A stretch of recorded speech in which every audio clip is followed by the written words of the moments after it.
queridos amigos, irmãos da Sociedade Teosófica em Porto Alegre, nesse praticamente início de atividades de 2020.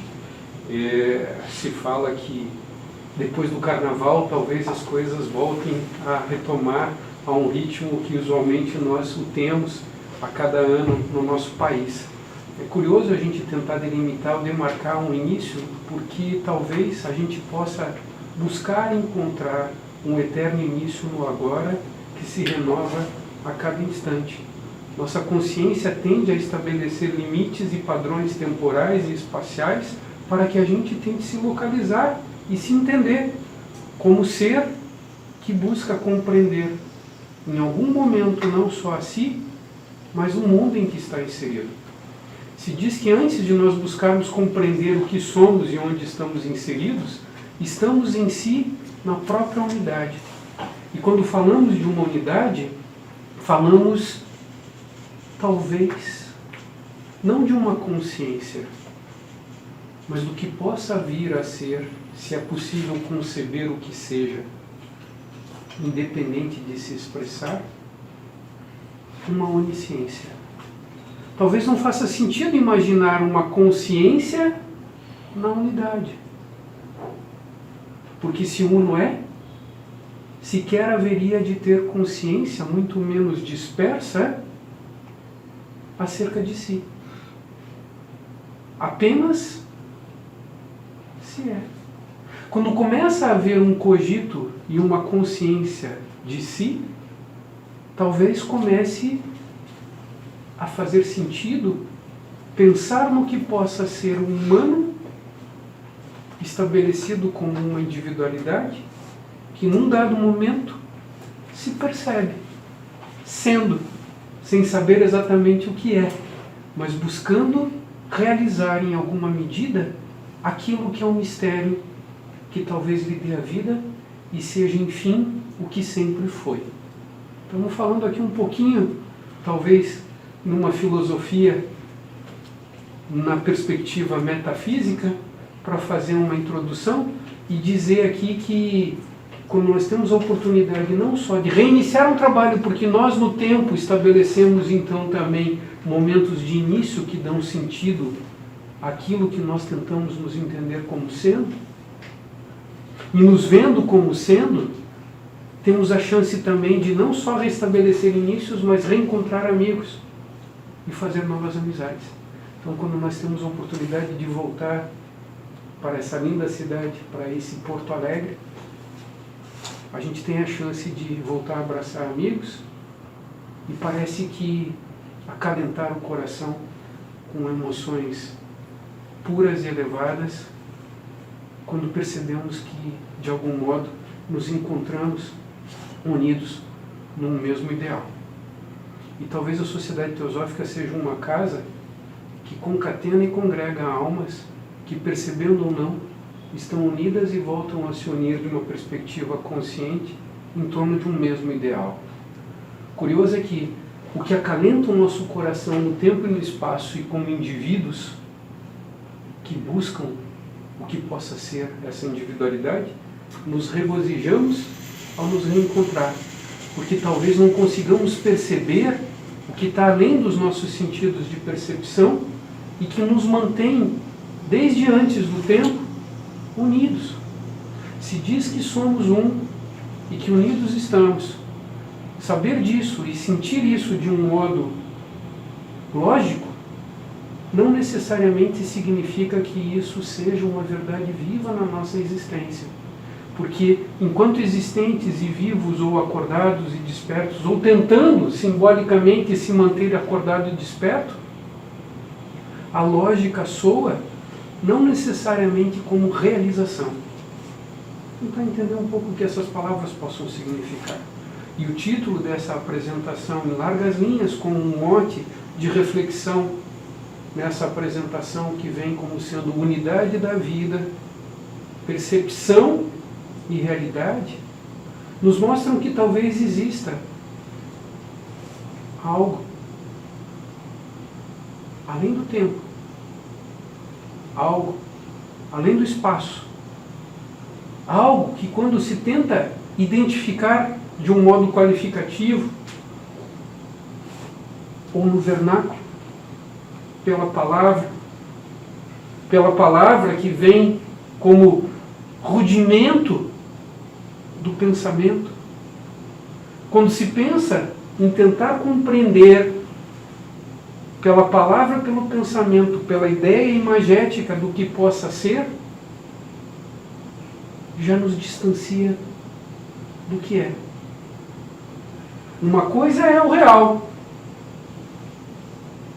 Uma coisa diferente do real é a ideia do real. Uma coisa diferente da ideia do real é a expressão da ideia do real. Talvez exista uma realidade que não cabe no pensamento, porque ela extrapola os limites da nossa capacidade racional. Mas que pode, em alguma medida, ser apreendida num vislumbre, num rasgão, numa luz, que chega até aquele que tenta compreender. Nós tentamos compreender o que está além da compreensão. E quando ousamos fazer um exercício de compreensão do que seja o inefável, criamos eventualmente de um modo rudimentar uma ideia, um cogito, que não é a coisa em si. E quando falamos de um algo de coisa, nós estamos indo ainda um passo além.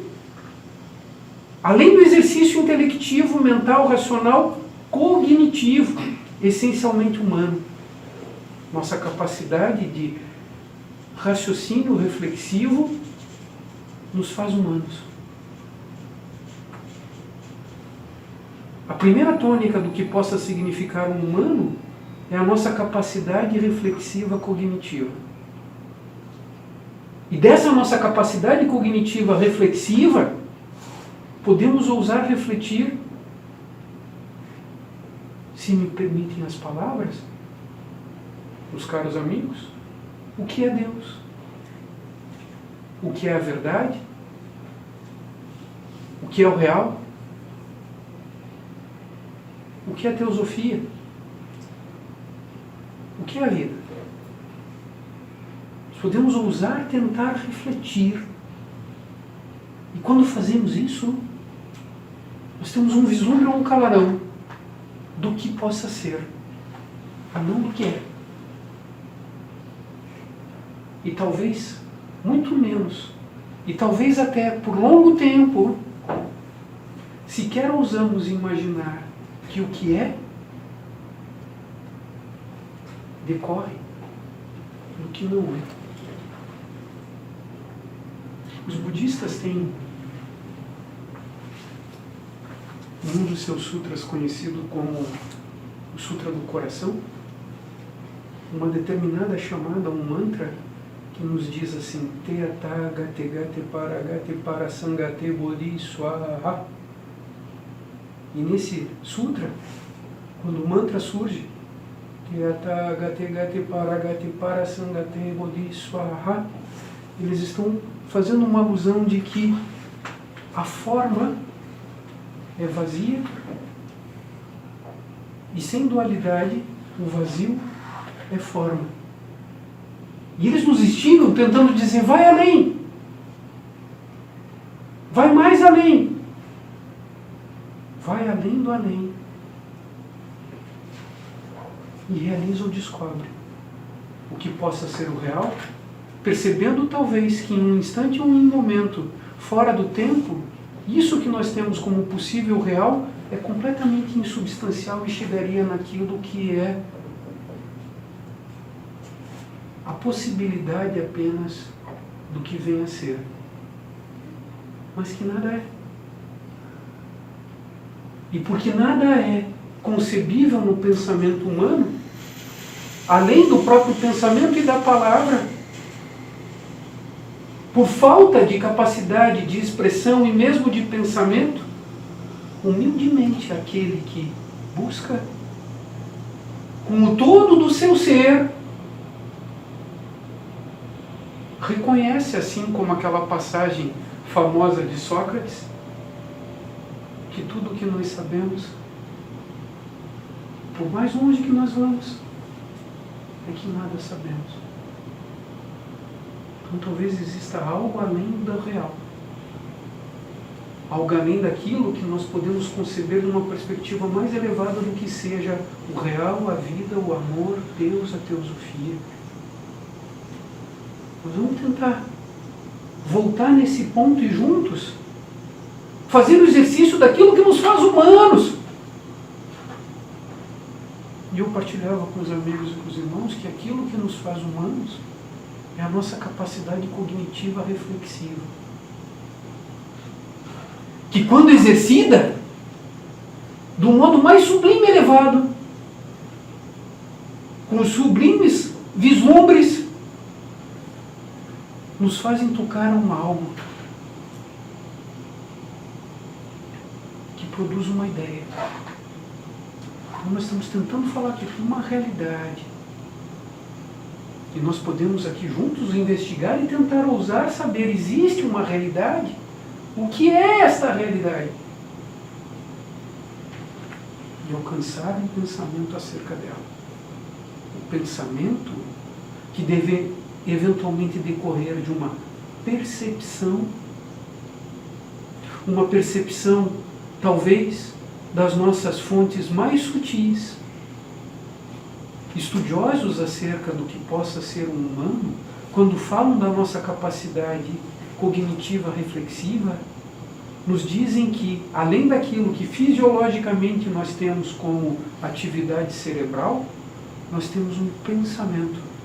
E que o pensamento e essa atividade cerebral que decorre do pensamento, a partir daquilo que nós podemos pensar ou refletir, sendo a mente, pode ser iluminada por algo que vem de mundos mais sutis e de planos mais elevados.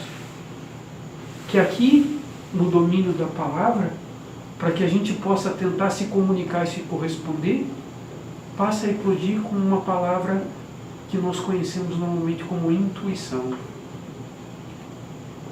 Uma mente iluminada por uma faculdade elevada que nos faz humanos e que chega à nossa condição humana, além da nossa própria humanidade, nos traria o que,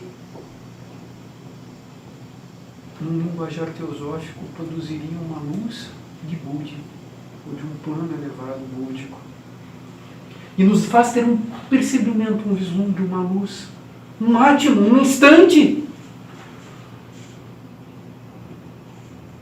inefável. O real não é a percepção do real. O real está além da percepção. E talvez ele seja, sem dualidade, uma expressão passível de ser percebida de algo que está mais além, mais além, mais além.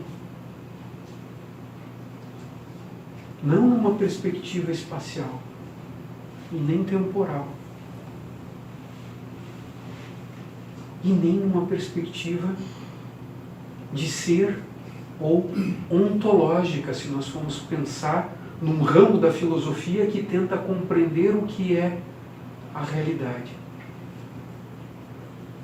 Um ramo da filosofia que tenta compreender o que é a realidade, logicamente ou através de um logos, de um exercício racional que é a nossa faculdade essencialmente humana, tenta encontrar o ente, o ontos, o fundamento, o início, a origem, a fonte. E enquanto tem alguém buscando, individual, institucional, ou como uma grande família humana, na qual nós estamos inseridos e que constitui, de um modo mais amplo e sutilmente, aquilo que nós somos. Nós somos a humanidade. A humanidade é cada um de nós a todo momento e a cada instante. Grandes cientistas que trazem rasgões perceptivos e que fazem a ciência caminhar, têm sempre uma humildade que, na perspectiva filosófica, me lembra novamente Sócrates, que que num determinado momento reconhece tudo que sei, que nada sei. Grandes cientistas ao longo do tempo têm uma humildade de dizer: aquilo que eu pude ver, vi porque contemplei o mundo sobre o ombro de gigantes. Tudo que foi produzido ao longo do tempo como ganho compreensivo no domínio da ciência, no domínio da lógica, no domínio da filosofia, em todos os domínios do exercício cognitivo reflexivo humano, é algo que chega até cada um de nós. E que é aquilo que nós somos. Então determinados cientistas olham e veem. E enquanto nós estamos tentando buscar, como indivíduos, ou como coletividade que se estende ao longo das eras, enquanto tem um ser procurando, e o ser humano deve ser aquele que busca, e que continua procurando,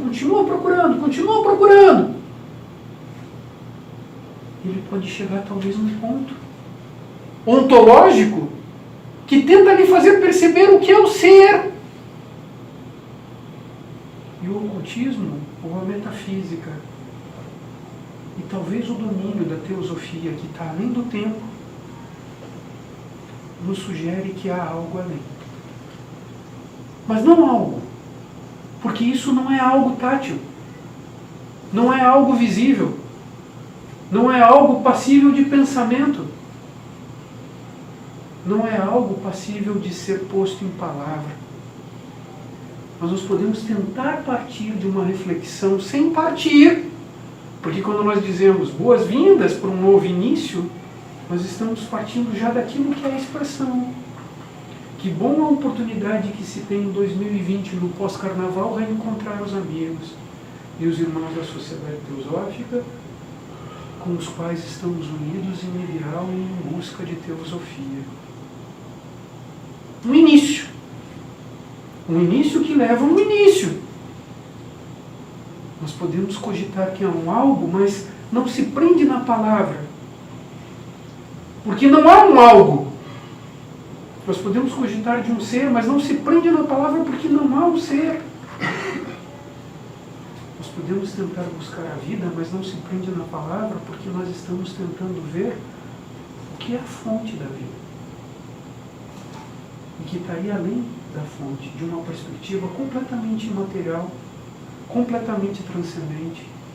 E a gente acaba se perdendo porque, para se comunicar, a gente pode talvez tentar fazê-lo usando palavras. E usando palavras nós estamos tentando construir através dos nossos pensamentos e das nossas mentes, ou da grande mente, que de uma unidade se expressa irradiando percepções e vislumbres em todos os campos que podem acessar essa percepção, formas ou ideias que nos são comuns e que nos permitem ter insights. A partir da ideia, a gente pode falar que tem um algo, ou então a gente pode falar como Blavatsky tentou fazer quando ela precede um estudo da sua obra magna, que dela ela diria não é, porque é um legado da própria humanidade, produzida por todos aqueles que ao longo dos tempos, e desde antes dos tempos que nós concebemos como sendo o início dos tempos, chegaram e foram além. Esvaziando-se completamente de uma ideia de tempo, espaço e eu. Dissolveram qualquer ideia que possa produzir ideia. Dissolveram e foram além de qualquer noção que possa produzir a ideia de um eu. E foram além, além, além, mais além.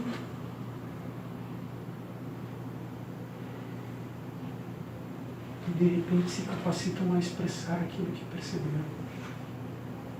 Não como um isolado, mas como uma unidade. Uma unidade da vida. Fonte imaculada ou imarcessível, que nos permite, num elo inquebrantável, que se faz com uma união de mente e coração, ter uma ideia. iluminada de uma fonte prístina, da onde a água é pura e o pão é a própria vida. Eles nos permitem, no domínio do reino humano, ter clarões que geram formas, que produzem pensamentos, que produzem ideias. Quem teria dito que as ideias governam o mundo? Porque quando a gente percebe aquilo, que é completamente vazio e insubstancial, mas que eventualmente, quando é tocado, alenta o coração. Blavatsky usa um termo como a ideia de um grande alento. O Gênese cristão diz que Adão, que do barro é feito, num dado momento tem suas narinas completamente preenchidas por um sopro divino, de vida, da vida que vem daqui, de lá, de não se sabe aonde, de lugar nenhum, do não lugar, do não tempo, de desde antes. O tempo, o lugar, a unidade, o início, o começo, a própria explosão da vida. Pá! Que une tudo o que há e que chega no humano capaz de receber, perceber, tornar-se pleno com ela. E tornando-se pleno com ela, produz eventualmente, de modo rudimentar e difícil, num exercício que cabe a todos nós, expressar na palavra, nos atos. Então nós estamos aqui nos atos. Nós estamos aqui num plano, talvez mais denso, que se diz isso é do Caetano brincando com a sabedoria popular na sua poesia e música, o avesso do avesso, do avesso, do avesso, do avesso, do avesso, do avesso.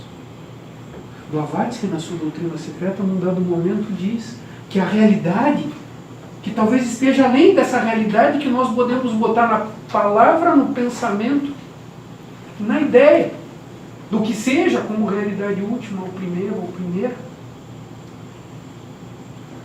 dá-se uma possibilidade da sua expressão que, espelhada, produziria o que ela chama de cosmos, ou de um logos. Um cosmos, ou logos, vem de uma realidade além da ideia de realidade, além da palavra da realidade, além da ideia de início. O que está fora disso tudo, através de um espelhamento, surge como cosmos, como grande expressão, como grande manifestação, como explosão de vida. Mas é um espelho.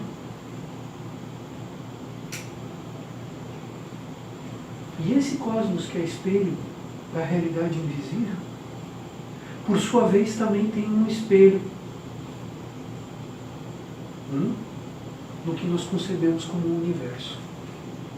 Então o universo é o espelho que expressa uma realidade invisível. E a gente está aqui se encontrando e reencontrando sem perceber o que nos une, porque nós olhamos o mundo e nos percebemos numa diferenciação e tentamos nos reconhecer, embora nos identifiquemos com aquilo que nós vemos no espelho, que já é o avesso do avesso do avesso do avesso, ou a expressão da expressão da expressão da expressão do que está além de qualquer uma delas. Então nós estamos aqui para tentar juntos refletir sobre o que possa ser a unidade da vida, tentando colocar na palavra e na nossa cogitação um esforço conjunto de ir além da percepção. De novo, uma coisa é percebermos, outra coisa é realizarmos a realidade. E o que nós fazemos quando vemos, quando vimos, quando estamos, quando aqui chegamos na sociedade teosófica?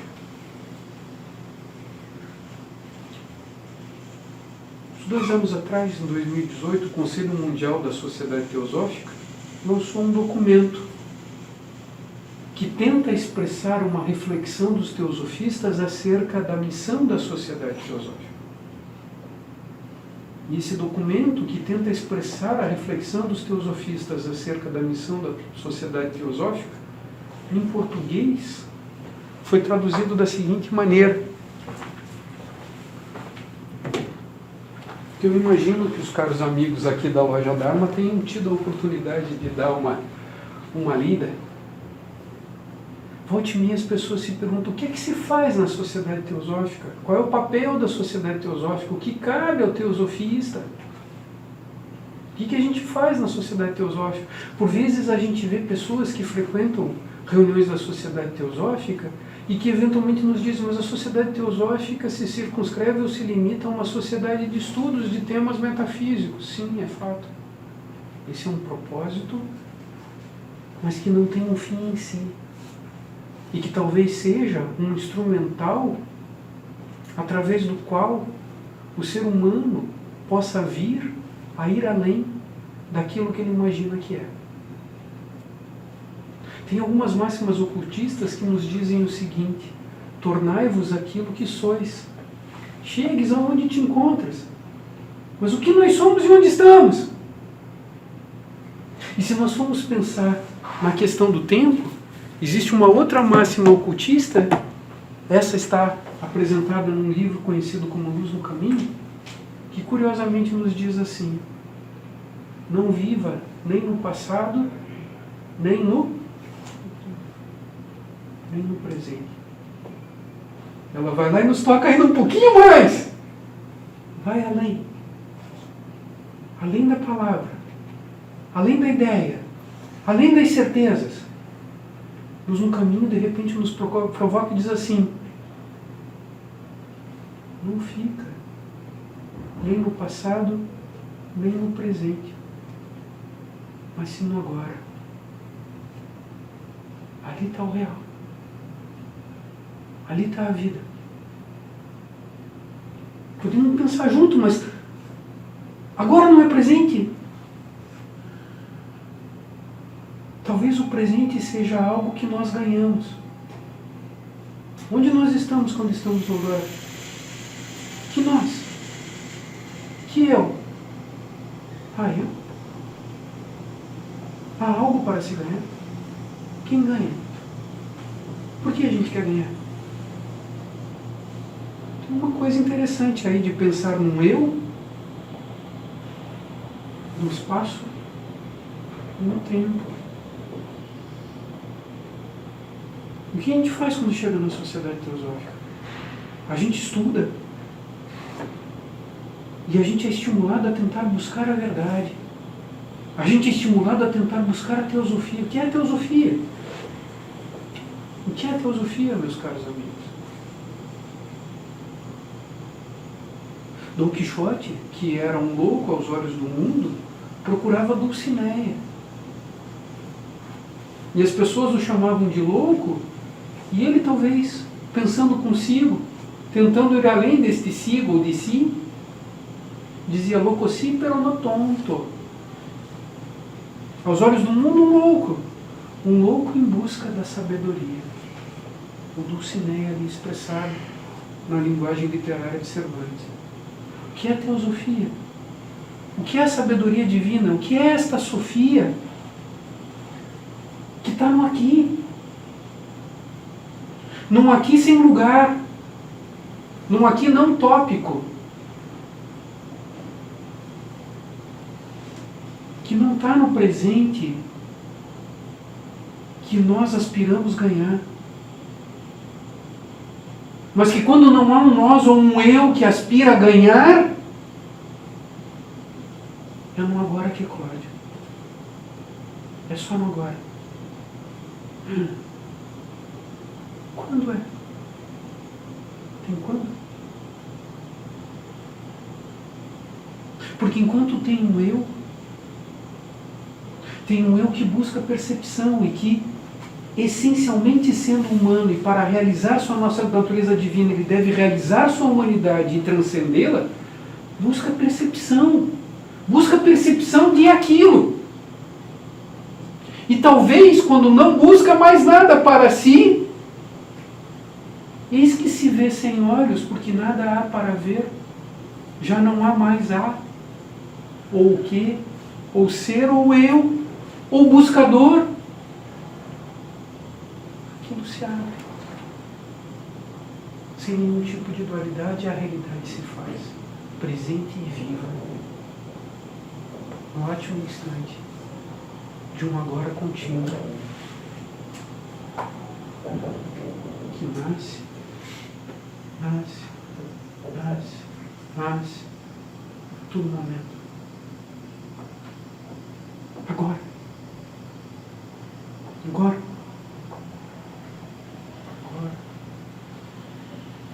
A missão da Sociedade Teosófica, apresentada em 2018 por um grupo de teosofistas que tenta entender por que ela surge no mundo, começa com um verbo muito interessante.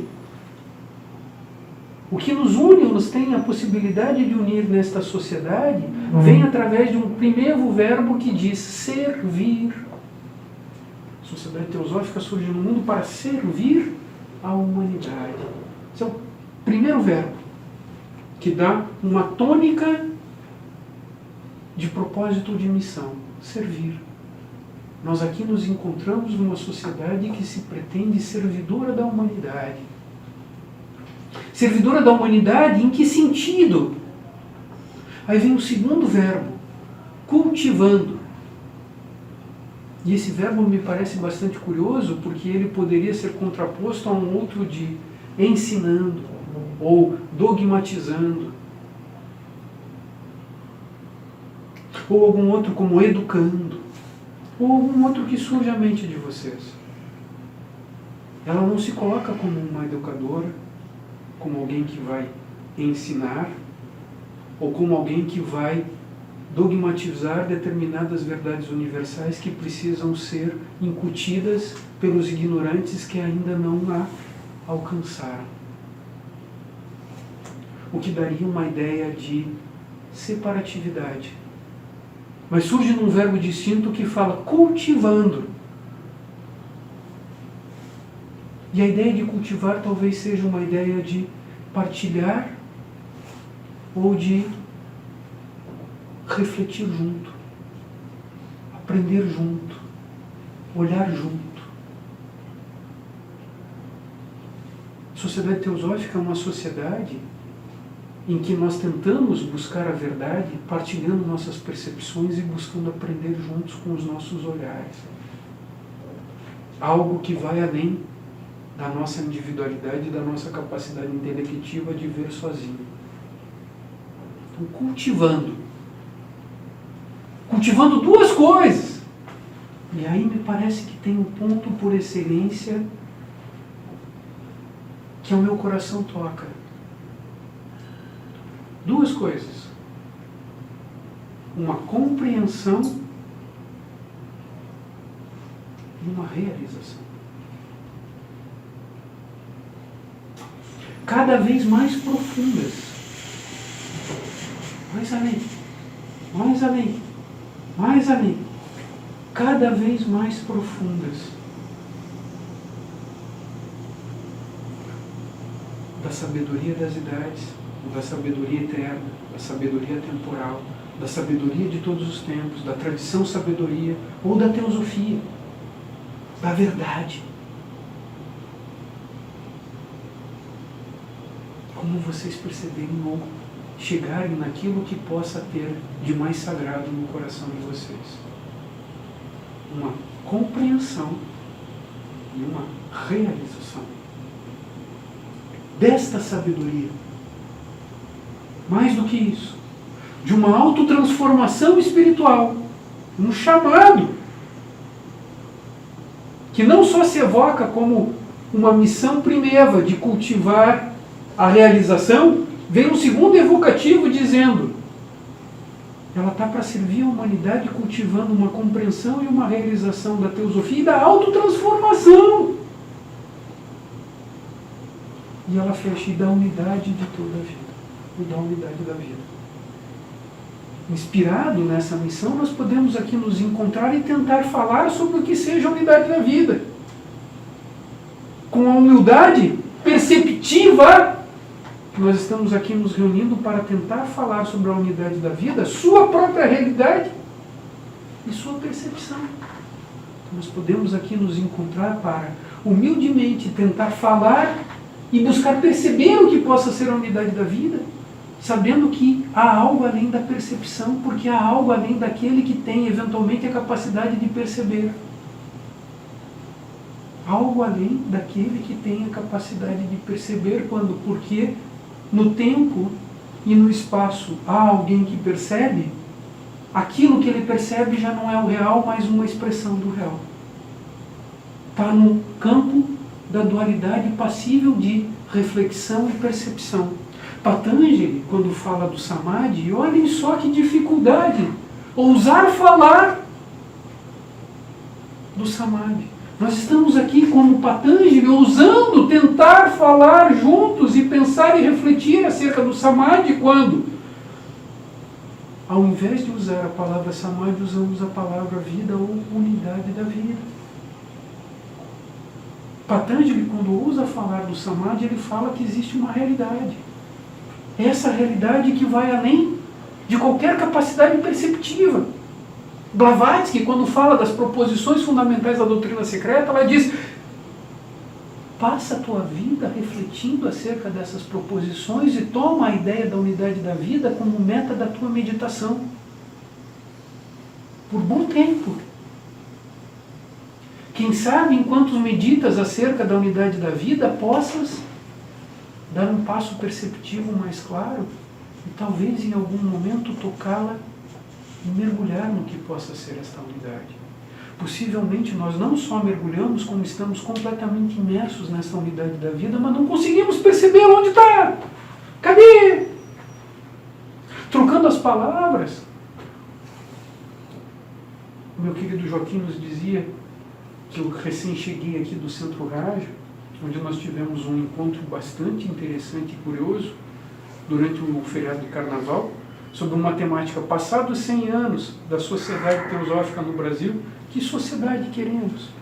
Nos reunimos para tentar entender desde as suas origens o que inspirou a fundação desta sociedade, como ela chega no século XXI e o que nós queremos como teosofistas no século XXI, depois de recebermos esse legado e esse presente. Como podemos manter viva esta chama e este ensinamento de teosofia para as gerações que estão vindo, num mundo carente, num mundo premido pela depressão, pela tristeza, pela angústia, pelo sofrimento, pela ilusão de que a espiritualidade é sinônimo de opulência material, que a ideia de felicidade significa uma prosperidade numa dinâmica material.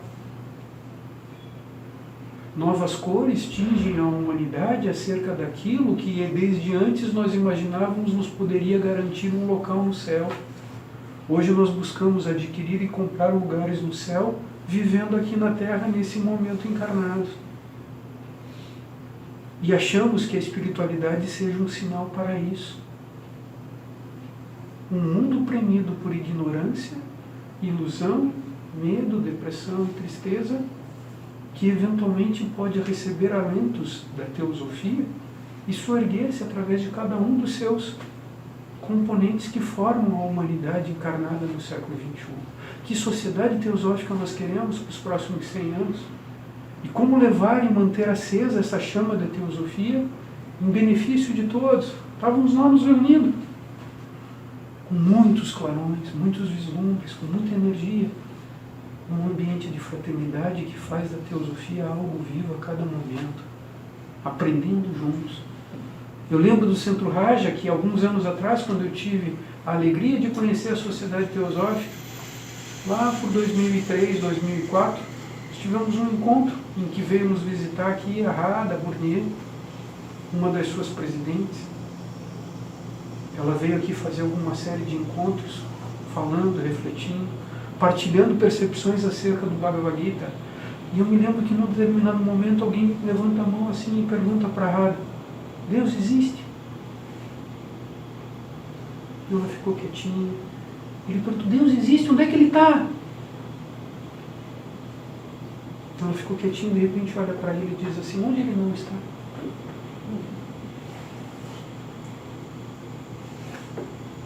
Nós somos como peixinhos mergulhados no oceano da vida, se perguntando se a água existe. Onde é que ela está?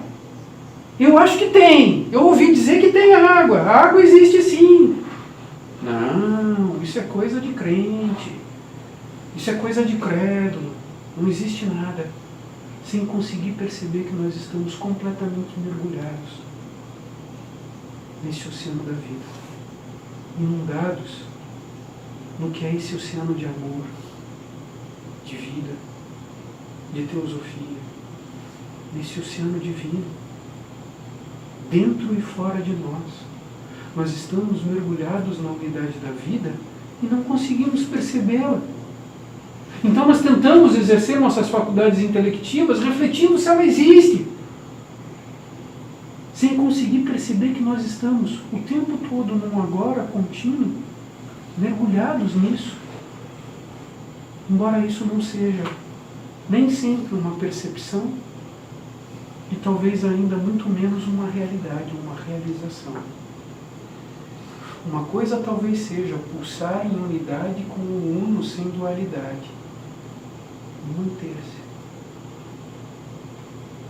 como um sol, como um grande sol espiritual que desde antes já brilhava e que há de continuar brilhando, mantendo e nutrindo todos os seres, sem predileções, sem escolhas, mas a luz que anima tudo e todos. Uma outra coisa é, num determinado momento, abrir-se para isso. Uma outra coisa é estar um pouco alijado disso. Estar um pouco alijado disso não significa que isso não seja. A sociedade teosófica surge no fim do século XIX sob o grande signo da fraternidade, de uma fraternidade universal, e ela surge dizendo que seu primeiro e grande objetivo é formar um núcleo desta fraternidade, da fraternidade universal da humanidade, nos dizendo: somos todos irmãos. E a gente olha o mundo e diz assim: como assim? Onde é que você vê fraternidade? Como assim? Onde é que você vê unidade? Que unidade é essa num mundo feito por egoístas? Num mundo feito por desonestos? Num mundo feito por ignorantes? Onde você vê uma unidade? Onde você vê fraternidade? E aqueles que talvez alcancem com seus olhares aquilo que está além da nossa capacidade perceptiva, porque eles não olham com o olhar do tempo ou do espaço, mas eles percebem no tempo e no espaço efeitos consectários, o avesso do avesso do avesso do avesso, a realidade transcendente de uma unidade da vida que se matiza como ideal na perspectiva da fraternidade. Embora nós não consigamos perceber, nós somos irmãos e muito mais irmãos do que conseguimos perceber ou ousar refletir. Nós somos irmãos na carne, nós somos irmãos no sofrimento, nós somos irmãos nas expectativas de alegria e nós somos fundamentalmente irmãos em espírito.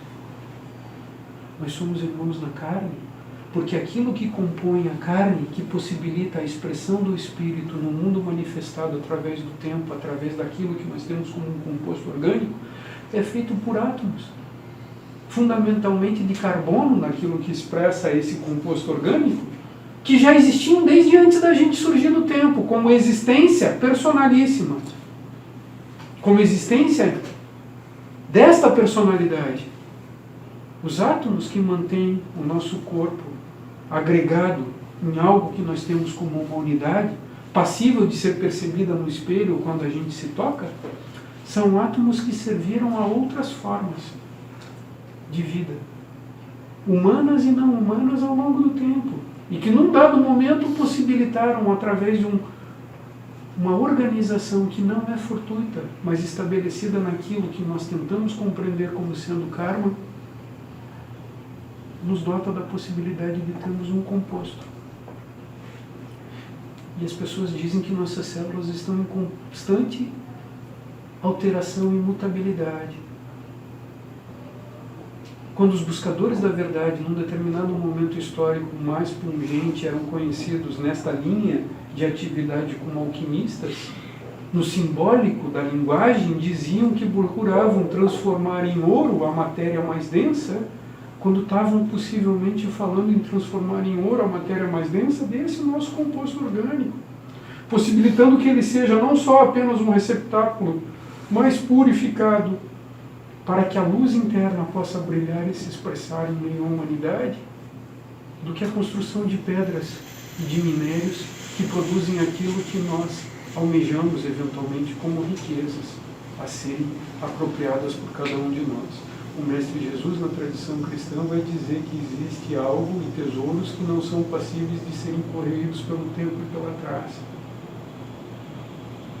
E talvez uma alquimia orgânico-corporal seja um simbolismo também um pouco interessante daquilo que nos faz irmãos na carne. A água que bebemos e que traz uma fluência da vida. Blavatsky, num dado momento dos seus escritos, diz que a água é o fogo que se resfriou. O fogo da vida e a água da vida. Nosso corpo é mais de 60% constituído por água. A água que nós bebemos é a água que foi bebida pelos nossos pais, pelos pais dos nossos pais e por todas as outras gerações, sendo elaborada e recolocada no mundo por todos que nos antecederam. E a água que nós bebemos hoje, percebamos ou não, é partilhada por todas as pessoas que compõem a humanidade nesse planeta, nos fazendo irmãos. Nós recebemos as emoções e as ações produzidas ao longo do tempo por todos aqueles que nos precederam e que conosco aqui se encontram nesse momento. E ao nosso tempo nós legamos ao mundo nossas emoções e atos, e palavras e pensamentos.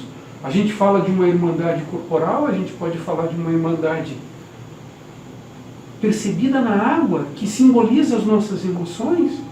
Nós podemos falar da água, além da água, do próprio éter ou do prana, ou do ar atmosférico, que nesse momento nos alenta simbolicamente, quando nos abrimos para o mundo e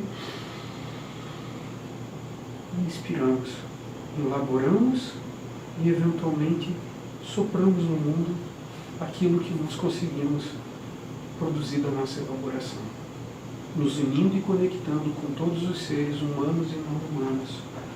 E de repente, nossas notícias nos dizem: coronavírus, como eu vou respirar? Caramba, sou irmão com todos os seres. Deixa eu me tapar, deixa eu me fechar, preciso me proteger. Um indiano, talvez descomplicado ou despreocupado com o que possa ser a ideia de karma, Annie Besant, num dado momento da sua literatura e reflexão, nos diz que pior do que não ter um conhecimento acerca do karma é ter um pequeno conhecimento acerca dele e achar que já sabe, ou que já compreendeu.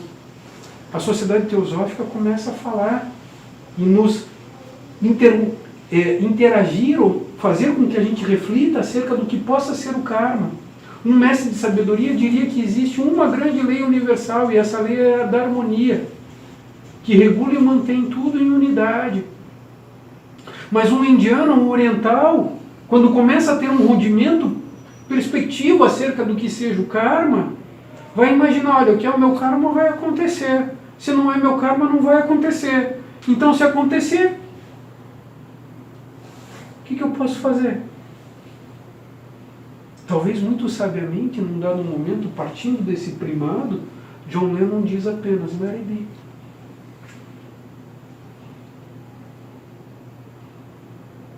Então eu poderia pensar: nós estamos num tempo de coronavírus. E se nós somos irmãos naquilo que nós respiramos, eu preciso botar uma máscara. Cheguei lá do Centro Raja hoje, entrei num aeroporto de Congonhas, chego aqui no aeroporto de Porto Alegre, Salgado Filho, estava com outro amigo, antes da gente começar a caminhar pelo aeroporto, ele me chamou e eu fui junto, fomos lá dar uma olhada na farmácia. Tem máscara? Eu vendemos tudo, não tem nada. Bom, vamos ter que ir assim mesmo, né? Antes de embarcar, quando eu chego em São Paulo, em Guarulhos, comecei a ver um monte de gente com máscara. É um domínio que está no mundo que chega no nosso país. Eu nunca tinha visto, mas a gente está vendo. A gente precisa se proteger, precisa se fechar. E é melhor, né?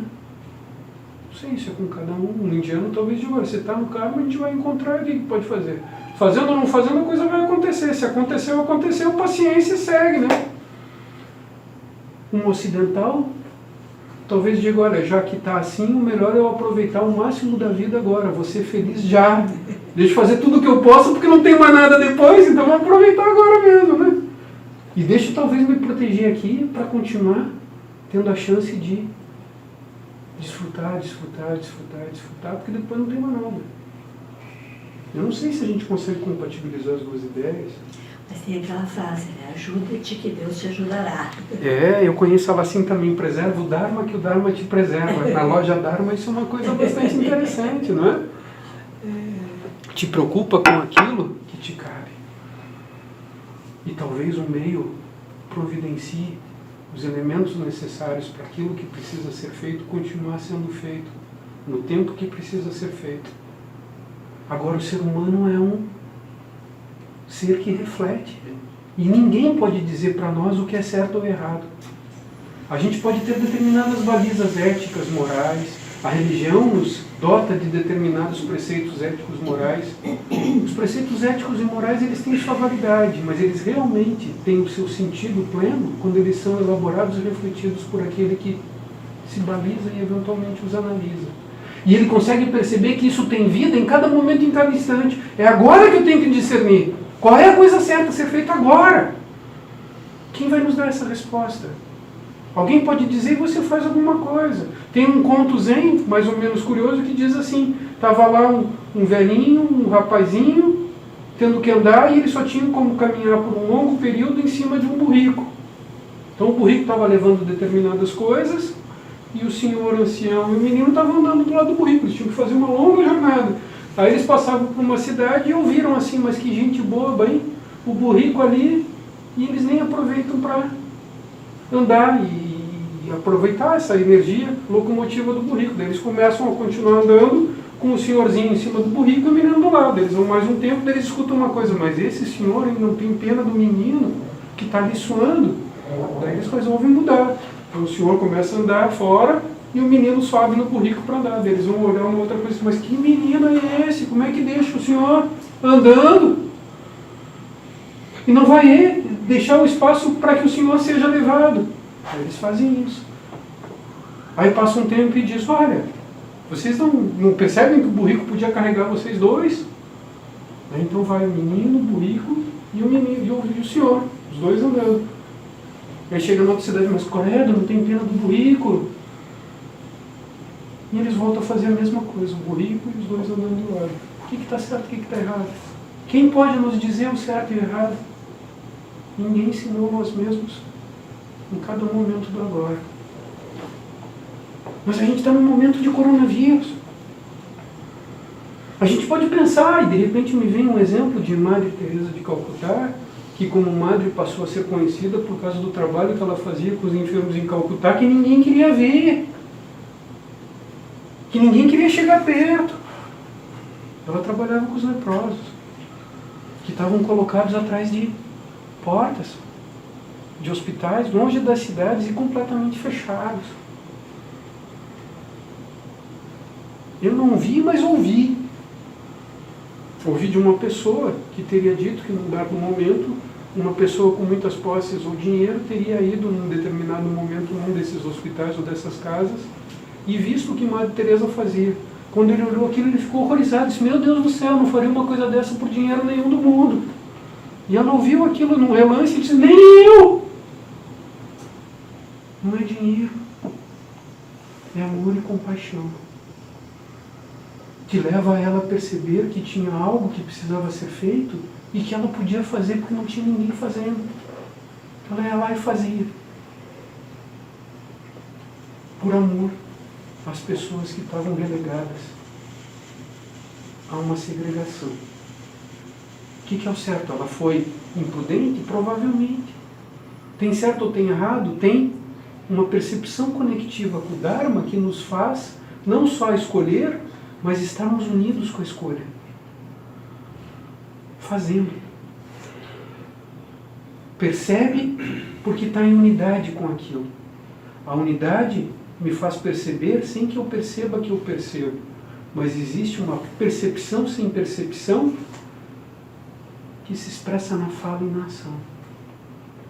Uma unidade que vem de planos sutis até planos mais densos, sem dualizar ou planificar. Tem um. A vida é una. A vida emana daqueles planos e se expressa nesse. E nós vamos fazendo isso sem perceber quem nós somos e nem o que nós fazemos. Nós vamos percebendo o sabor daquilo que nos agrada e daquilo que nós queremos. E aí vem aquele fado português conhecido de vocês que nos diz: navegar é preciso, viver não é preciso. Juncionando uma mesma palavra que vem do verbo precisar, a uma tônica de precisão ou imprecisão. Um verbo precisar que é sinônimo de carecer e uma precisão que é sinônimo de perfeição. Nós não temos uma vida precisa. Navegar é preciso. Viver não é preciso, porque nós estamos numa vida segmentada e que se faz fruir segundo aquilo que nós desejamos fruir. Nós vamos atrás, buscamos e realizamos. E quando realizamos, descobrimos que não era exatamente como nós queríamos. E aí nós desejamos uma outra coisa, uma outra coisa, uma outra coisa. Blavatsky, em um determinado momento, diz que nós somos escravos dos nossos desejos e filhos da nossa necessidade. E porque geramos novos desejos, estabelecemos novas necessidades, voltamos aprisionados com nossa consciência que não tem a capacidade de perceber sua liberdade e o que somos. Por isso nós temos uma vida imprecisa que se expressa ao sabor do karma, nos trazendo as consequências das nossas escolhas, numa vida que continua sem vida. Vida sem vida. Shankara, num determinado momento de Vivekachudamani, diz que nós somos os mortos que se acham vivos e que ainda não descobriram o que a vida é. Mortos que, segundo os gregos, apenas sobrevivem. Nós sobrevivemos e não sabemos o que a vida é. E no domínio da sobrevivência, nesta imprecisão, corremos atrás daquilo que imaginamos que queremos e sentimos, na verdade, não os atos livres, mas as consequências do passado. Krishnamurti, num dado momento, nos diz assim: livra-te do passado, vive no agora. Onde nós temos espaço de vida? Segundo Luz no Caminho, não é nem no presente, é no agora. É no agora que nós podemos ser livres e descobrir exatamente quem somos, indo além da descoberta e vivendo. Se diz que o universo, que é espelho do Logos, que é espelho da realidade incompreensível, é conceptário um efeito e uno com um grande processo meditativo. Deus, a vida, o amor, o real, o sublime, o inefável, estaria num processo de meditação. Esse processo de meditação talvez tenha algumas etapas, alguns momentos, alguns vislumbres. E nós, simbolicamente, podemos entrar num estado de meditação que, na perspectiva latina da religião, da religiosidade, produz o religare, que na perspectiva oriental do yoga produz a união da consciência e das consciências dispersas com a consciência, que é fundamentalmente una com essa supraconsciência. O processo meditativo começa como? O livro de Kyuté, na doutrina secreta, nos traz uma apresentação de cosmogênese e uma apresentação de antropogênese. E ele vai nos dizer que a antropogênese nada mais é do que um microcosmos desse grande processo universal de manifestação e recolhimento. Em algumas instâncias, se começa a narrar a sabedoria das idades. Um conhecimento de teosofia, porque a teosofia não se circunscreve àquilo que é passível de conhecimento, ela vai além. Mas um conhecimento de teosofia, compartilhado por aqueles que sabem, podem, vislumbraram e tiveram uma capacidade narrativa, gera uma narração que começa com uma ideia de que não existia nada. De uma grande noite, da noite que antecede o início, um novo marco. Sequer havia uma mente, ou segundo aquilo que ela dizia, um arri para conter um impulso. Tudo está num processo de dissolução para que 7 grandes eternidades transcorram no vazio completamente incompreensível. Mas eis que uma hora soa e algo se manifesta numa grande explosão. Então se fala que num processo meditativo a primeira coisa passível de acontecer seria silenciar, acalmar, serenizar, repousar, não de modo indolente, mas atento no agora e no presente. Aquieta-te. Patanjali vai dizer, Yoga Chitta Vritti Nirodha.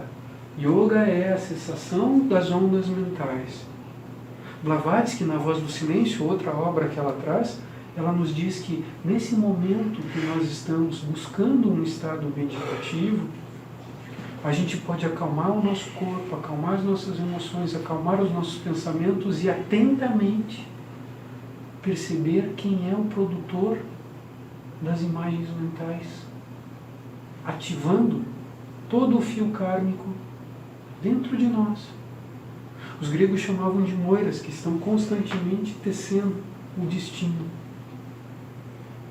Talvez a gente comece a perceber que nós temos ideias fixas em determinadas coisas que são disparadas quando nossos sentidos se deparam com situações conhecidas, marcadas na nossa memória. E quando aquilo acontece de novo, aquilo dispara, e quando é disparado a gente vai criando um cenário que é igual àquele cenário que a gente já conhecia, que é igual ao outro, que é igual a tudo, e sempre a mesma coisa. Aí a gente olha uma pessoa, e quando a gente olha aquela pessoa, aquilo deflagra todas as coisas que a gente já viu e que nos relacionam com ela, e a gente sequer a escuta e diz, você é isso. Quem somos nós para dizer o que as pessoas são, se nós sequer conseguimos conhecer a nós mesmos?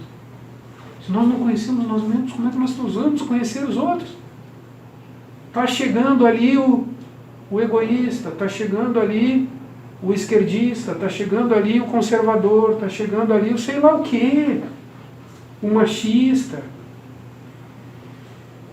o crianção, o arrogante. Quem somos nós para saber dizer quem são as pessoas? Isso é disparado por uma imagem. Às vezes a gente nem vê a imagem, a gente pensa na pessoa, a gente pensa na situação, a gente pensa nas coisas e nossas mãos suam. A gente é tomado por emoções às vezes mais violentas, criadas a partir de uma semente que está dentro de nós e que dispara aquilo tudo. Blavatsky, quando começa a Voz do Silêncio, diz, percebe aquele que tece outras coisas a partir de um estímulo. E num determinado momento ela julga de um modo mais direto e preciso, assim dizendo, a mente é assassino do real, que o discípulo mate o assassino. Mate esse produtor de ideias pré-estabelecidas que estão no passado e não estão no agora. Repousa no agora. Como um mero contemplador de si. Agora. Isso é o início de um processo meditativo. Dissolve tudo. Tudo. Então a gente imagina, um processo meditativo é não pensar. E o Joaquim me dizia assim que nós somos estimulados pelo pensamento. Então a gente pode se colocar assim, olha, hoje eu não vou pensar e vou meditar. E a gente senta para meditar e descobre que vem um pensamento atrás do outro, e outro, e outro, e outro, e outro, e outro, e outro. Não, hoje eu só vou pensar tudo aquilo, mas não vou pensar em elefante amarelo. Só vem amarelo, elefante, elefante, amarelo. A gente se sugestiona. Eu brinco dizendo que um começo de processo meditativo se dá quando a gente é convidado para aquele programa que tinha no Castelo Rá-Tim-Bum e dizia assim, senta que lá vem história. Eu tinha um programa assim, senta que lá vem história. A nossa história. Ninguém começa um processo meditativo antes de sentar consigo e buscar se conhecer. Quando a gente senta conosco e começa a se conhecer, a gente se permite conhecer a nossa história através dos pensamentos que vão. O problema é que vem os pensamentos e a gente se identifica com ele e daquele pensamento a gente já está de novo com raiva, já está de novo com a mão suando. E com a mão suando e com a raiva, a gente já não está mais no pensamento, a gente está na ideia que aquele pensamento provocou. De novo no meio da maia, do labirinto, ou de Mara, na ideia do budismo. Preso naquilo. Volta. E senta para ouvir e ver a tua história. Talvez você perceba que quando você vê sem julgamento a si próprio, mas apenas como espectador, aquilo vai se diluindo,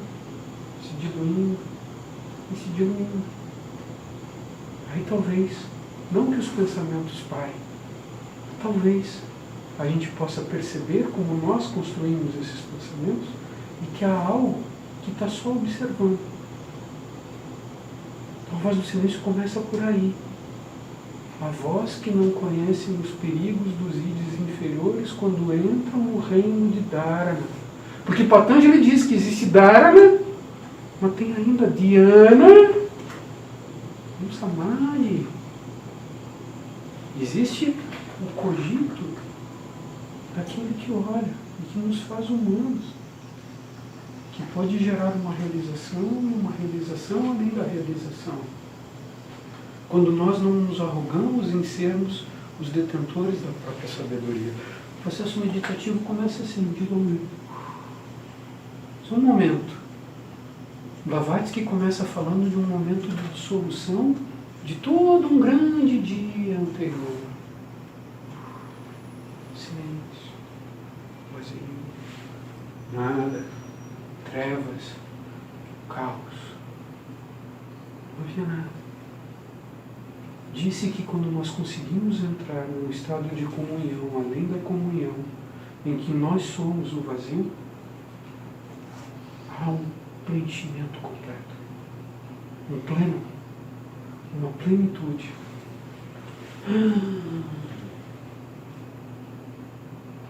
Blavatsky brinca dizendo assim, há uma ou muitas mônadas lá no... Há um outro momento que ela pergunta, ela não é o que está aprendendo, está ouvindo e entendendo o que é o próprio instrutor, e que é aquilo que está além de um instrutor e de um aprendiz. Num determinado momento ela pergunta, o aprendiz pergunta e ouve assim, onde está o lamento? Que lamento. Num determinado momento a gente fica se refletindo assim, a gota que volta ao oceano deixa de ser gota, porque se dissolve naquilo ou volta a ter uma consciência plena da própria união, que é um momento de dissolução, um momento de plenitude. Nesse momento não tem gota nem oceano. Mas existe um momento sutil e subsequente em que, tomado por aquilo, nós percebemos. E quando percebemos, levantamos. Unos com a certeza daquilo que nos cabe fazer, sem que haja um agente que precisa fazer. Só tem unidade de expressão na ação de uma força vigorosa que vem daquele não tempo, mas que se vê no tempo. E depois a coisa continua e a gente vai se enredando e se perdendo nisso. Mas Blavatsky diz que tem essa realidade. Essa realidade não é concebível em palavras, nenhum tipo de detalhamento. E essa realidade que não é concebida em palavras, em nenhum tipo de pensamento, De tempos em tempos, do nada incompreensível, de um marra para lá e se faz explosão de vida que produz um cosmos, um manvantara, o Sol. E isso, de algum modo, se quebranta em tudo que há. Em galáxias, em estrelas, em planetas, em deuses, em anjos, em seres humanos e além. Do uno e daquilo que precede o uno. O uno. Do uno que, precedido do incompreensível, percebe-se 3. De 3, 7. De 7, tudo. 7 e 3 teriam 10. E o 10, que seria a ideia de 1, é um 0, 1. O 0, 1 nos lembra a ideia de um possível 10, que nos mostraria que existe um caminho de retorno. Então se diz que existe um caminho de manifestação, do nada a tudo. De tudo a tudo que se percebe em miríades. E de tudo que se percebe em miríades, eventualmente, num dado instante. E isso tem a ver com a nossa história humana. Que somos sucessores de um processo de evolução da própria vida que se especializa e se expressa em formas mais sutis, até chegar no filamento humano, que tem em si a imagem e semelhança do mistério incognoscível, a capacidade de erguer a si e expressar a plenitude desse mistério. Então, um caminho do uno ao múltiplo e do múltiplo de retorno ao uno. Então, aí Blavatsky, de algum modo, está nos mostrando essas proposições fundamentais, tentando nos chamar a perceber a unidade de todas as coisas, independente da multiplicidade das formas que expressam. Porque na sua terceira proposição fundamental, ela diz: existe uma alma do mundo. E essa alma do mundo é una com todas as almas que se expressam, que são fragmentos temporários e ilusórios da realidade transcendente e inefável que é em si, sem ser. A gente pode tentar, como Blavatsky tentando perceber, para ir além, mesmo na missão da Sociedade Teosófica. Nós aqui nos reunimos para tentar compreender e realizar. Possivelmente um caminho evocativo de realização se dá quando nós tentamos viver o que possa ser a teosofia. Um grande irmão, amigo nosso, que eu tive a honra de conhecer graças ao meu querido Moacir, Vicente Filmano, num dado momento nos diz assim: quer aprender teosofia? Serve. Vive. Não se aprende teosofia nos livros e estudando. A teosofia que nós aprendemos nos livros e estudando é um chamado instrumental para que a gente encontre com ela na vida. E é servindo e vivendo que a teosofia se descerra diante de nossos olhos. Não só inunda nosso coração e nossa vida, porque nós estamos completamente inundados dela, mas nossas amarras e ilusões se desfazem para que nós encontremos e expressemos essa teosofia, para que façamos a concretude sutil do que seria no símbolo o retorno da água ao oceano da vida. Isso se faz com uma meditação e com uma vida meditativa, com a vida que não é a vida do sofrimento, mas é a vida que está nos chamando para viver, para que façamos aquilo que nós temos a condição de fazer, e que só pode ser percebido não porque nossos pais disseram, nossa cidade, nosso estado, nossas escolas, nossos mestres, mas o mestre interno nos diz, num processo de autocontemplação e percepção, aquilo que nos cabe fazer. Essa seria a ação livre que talvez Arjuna está tentando aprender quando escuta seu mestre, que seria Krishna. Isso seria talvez a ideia que Krishnamurti diz: liberta-se do passado e vive no agora, no presente, cônscio de quem és e o que tu cabe fazer. Blavatsky escreve e tenta partilhar uma percepção. E além de escrever, ela tenta, com imagens e símbolos, partilhar sua percepção, nos dizendo: aqui tens a realidade, se quiser filmar. Aqui. O que é essa realidade? O que vê? O que vocês veem?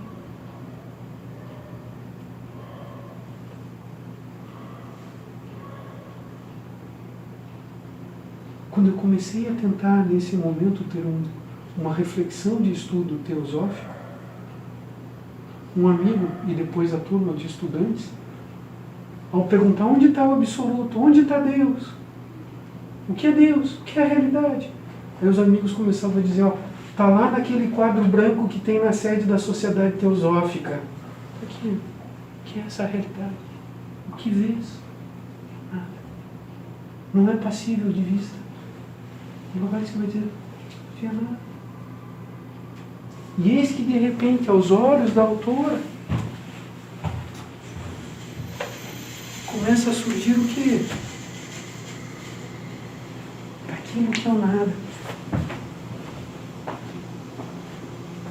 Tudo.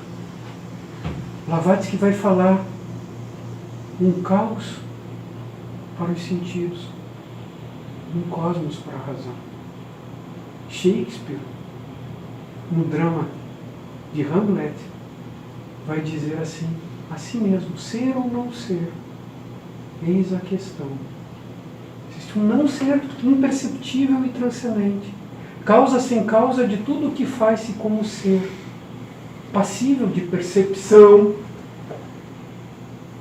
Murilo Nunes de Azevedo, que foi presidente da Sociedade Teosófica do Brasil, numa das suas poesias Zen, brincando um pouco com a angústia de Hamlet, nos diria assim: a questão de ser e não ser nunca existiu para quem não é nem foi. Mais ou menos assim. Os budistas dizem assim: uma coisa é uma lógica, ser ou não ser. Outra coisa é uma lógica que nos mostra que as coisas são e não são ao mesmo tempo. Outra coisa é uma lógica perceptiva de que as coisas nem são, nem não são. A gente pode dizer: a realidade é silêncio. E a gente acaba caindo no engodo, porque nossa compreensão acerca do silêncio nos faz tentar percebê-lo opondo ao som. Só faz sentido falar de silêncio porque nós o contrapomos ao som. Nós ficamos reféns de uma percepção que necessariamente, para ser perceptiva, depende do outro. E de repente Murilo brinca, dizendo que a questão do ser e não ser nunca existiu para quem não é nem não foi. O que é? Um dia, junto com meu querido Joaquim, estávamos conversando com o mestre Zen dos Koans, e eu perguntei para ele: como é essa história do Descartes, que diz que nós só existimos porque pensamos? Que isso é fundamentalmente a questão da individualização que nos faz humanos. Nós temos a capacidade de cogitar, isso é a essência da questão humana, causa da ignorância, dukkha. Na tradição budista, a primeira nobre verdade é dukkha, a verdade do sofrimento. Se nós tentarmos nos debruçar sobre isso, talvez nós cheguemos na conclusão de que o produtor da ilusão do sofrimento seria a ignorância de que nós somos seres individualizados. Individualizados somos, mas nós somos isso? O que somos? E aí eu perguntava para ele: penso, logo existo. Um dia eu ouvi assim: penso, logo sofro. O pensamento é causa do sofrimento? Eu perguntava para ele. E eu falava, e falava, e falava. E eu quase me lembro de uma passagem que o Paul Brunton relata na Índia Misteriosa, em que ele diz que chegou diante de um grande mestre indiano, Ramana Maharaj, e perguntava, e o Ramana, brincando, começou a servir um chá. E quanto ele mais perguntava, mais o chá vertia. E ele continuava perguntando e o Ramana não parava de servir o chá. E uma hora ele disse, para, você não está vendo que está transbordando? Aí o Ramana olhou para ele assim, está tua mente. E eu blá, blá, blá, blá, blá, blá. De repente o mestrezinho olhou para mim e disse assim, o que é você quando não pensa?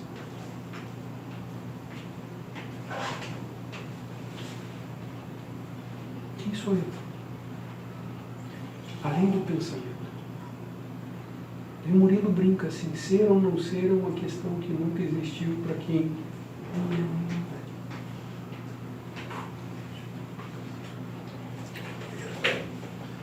Então nós temos uma unidade fundamental de todas as coisas. Blavatsky nos suscita e convida, medita e estuda sobre a unidade. Tenta percebê-la. Mas percebê-la é apenas um consectário da realização. Olha, existe alguma coisa que se nos faz capazes de perceber, porque nós estamos presos na ilusão do tempo e espaço do eu, não nos permite perceber que a percepção é efeito consectário da realização. Só foi percebido porque em algum momento fora do tempo foi realizado. A percepção é efeito consectário. Naquele instante em que ainda tem um encontro da água com o oceano.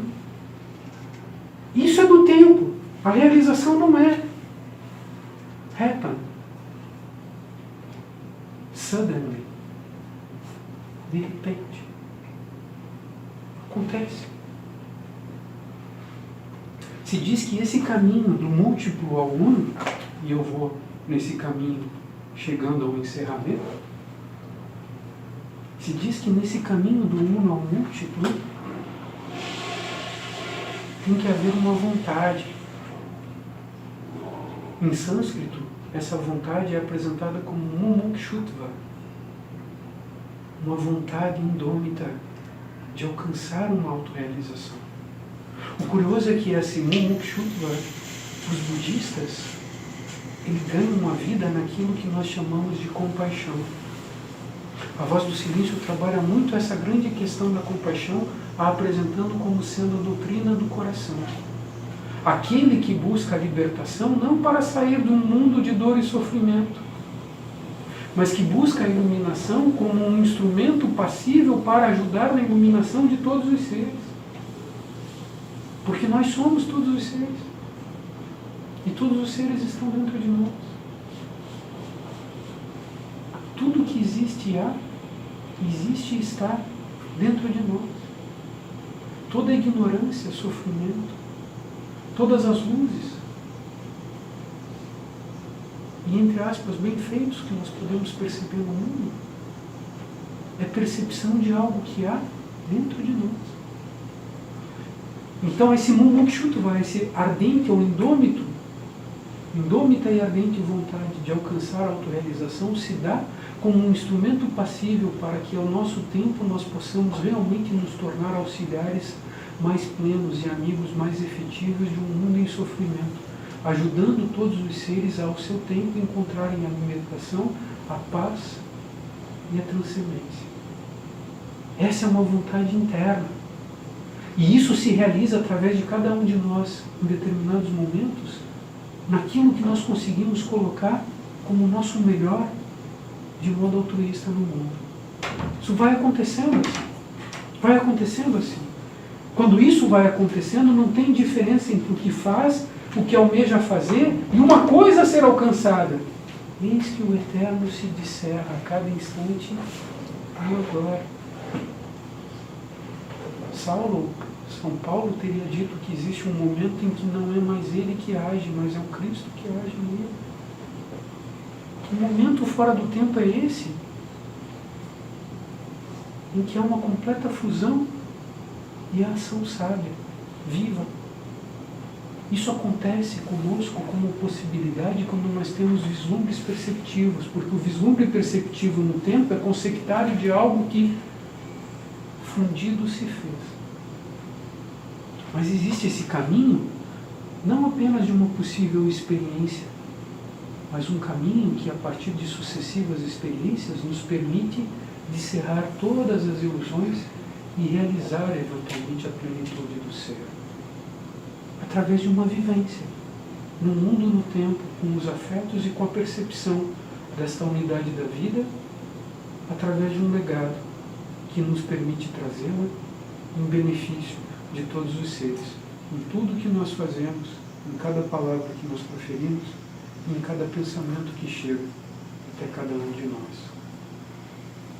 Esse caminho de autorrealização está dentro da missão da Sociedade Teosófica, quando ela nos diz que nós podemos compreender de um modo cada vez mais profundo e também realizar de um modo cada vez mais profundo a teosofia, a autotransformação espiritual e a unidade de todas as coisas, a unidade da vida.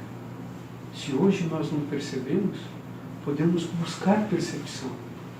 E talvez quando nós não queiramos, num determinado momento em que esquecemos de nós, buscar a percepção, eis que ela e o mistério se desvenda diante dos nossos olhos, nesse sagrado e singular, agora, que pode se renovar a cada instante.